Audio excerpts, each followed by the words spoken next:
ওই দিন কি হলো যে আমি আমার মেয়েকে বললাম যে বাবা তুমি থাকো, ফেরি প্রায় দেখি কতটুকু দূরে আছে, ফেরিতে উঠে তুমি আমার কাছে আইসো বা আমরা নামবো না। ফেরিঘাট থেকে যে বাসটা পড়ে গেল না, এটা হচ্ছে মূলত বাসটা ঢালের মধ্যে হ্যান্ড ব্রেক করা ছিল। আমার মিসেস কাল্লা উঠায় নিয়ে আসছে। আমি ঢাকা যাওয়ার উদ্দেশ্যে, এই মানিকগঞ্জ যাওয়ার উদ্দেশ্যে রওনা দিয়েছিলাম আর কি। আমি বাংলাদেশ হাট বাস স্ট্যান্ড থেকে মানিকগঞ্জ যাচ্ছিলাম আর কি। পাটুরিয়া ঘাটে আমি নেমে যেতাম, পাটুরিয়া ঘাটে নেমে যেতাম আমি। সবচেয়ে দুর্ভাগ্যজনক বিষয় হলো যে পাটুরিয়া ঘাটটা ফেরি পার হলে পাটুরিয়া ঘাট 30 মিনিটও লাগে না, ভালোই আসছিস পুরো রাস্তা, কিন্তু এই 30 মিনিটের দূরত্ব আমি পার করতে পারলাম না, আমার মেয়েটা পার করতে পারলো না। হয়তো বা পার করলে আজকে একটা বিয়ের দাওয়াত ছিল, আমার এই বিয়ের দাওয়াতে যেতাম আমরা সবাই। আমার শ্বশুর বাড়ি যেতে ছিল, বাড়িতে আসছিলাম ঈদের পরের দিন ঈদ আনন্দ করতে।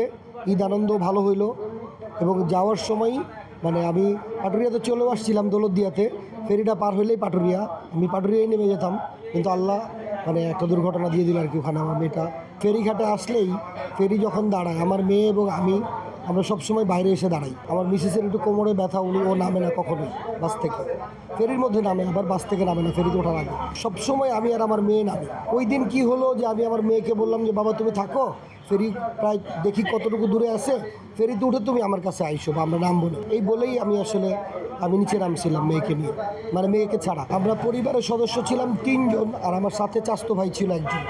ও আমার সাথে যাওয়ার জন্যই, মানে তার আগের দিন ঢাকাতে যায় নাই, ও আমার সাথে যাবে ওই দিন। এই জন্য রাস্তা থেকে ঘুরে এসে বললো যে ভাই আমি আপনার সাথে যাব, আমার তো টিকিট কাটা নেই, আপনি যেহেতু পাটুরিয়া নেমে যাবেন, তো পাটুরিয়ার পরের থেকে আমি আপনার সিটে বসেই যাব। তো আমি পাটুরিয়া পর্যন্ত যাই। আমরা কাউন্টারে কথা বললাম যে ও কি যেতে পারবে কি না, তো বলতেছে ভাই এভাবে তো আমরা দেই না, আপনি একটা কাজ করেন, আপনি একটা সিট নিয়ে নেন।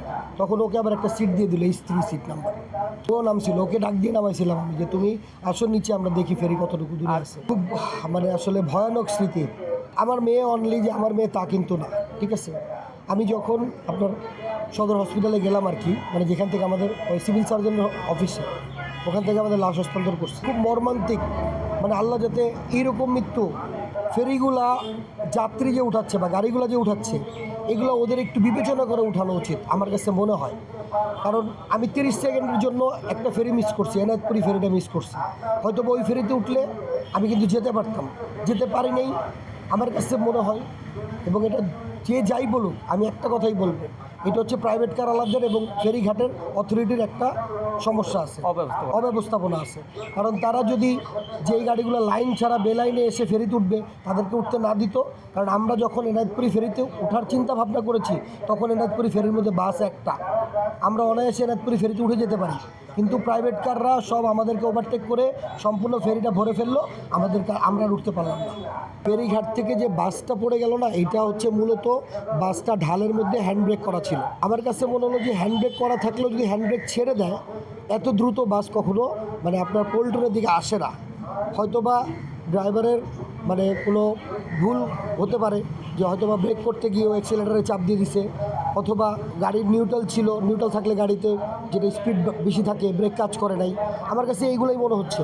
তবে আমার মিসেস বলল যে বাসটা অনেক জোরে টান দিছে, এবং তখন যখন জোরে টান দেয় তখন ওরা সব বাসের মধ্যে থেকে আল্লাহ আল্লাহ করে চিল্লান দিছে সবাই। আপনি মিসেস উঠলো কিভাবে? আমার মিসেসকে আল্লাহ উঠায় নিয়ে আসছে। মানে ও যেই সিটে ছিল, ও সাঁতার পারে না, কিছু পারে না, ও কীভাবে বেরোইছে আমি নিজেও জানি না। যখন ওকে পাইছি সম্পূর্ণ অজ্ঞান অবস্থা, পানির মধ্যে ভাসতেছে। মেয়েকে পেলেন কিভাবে?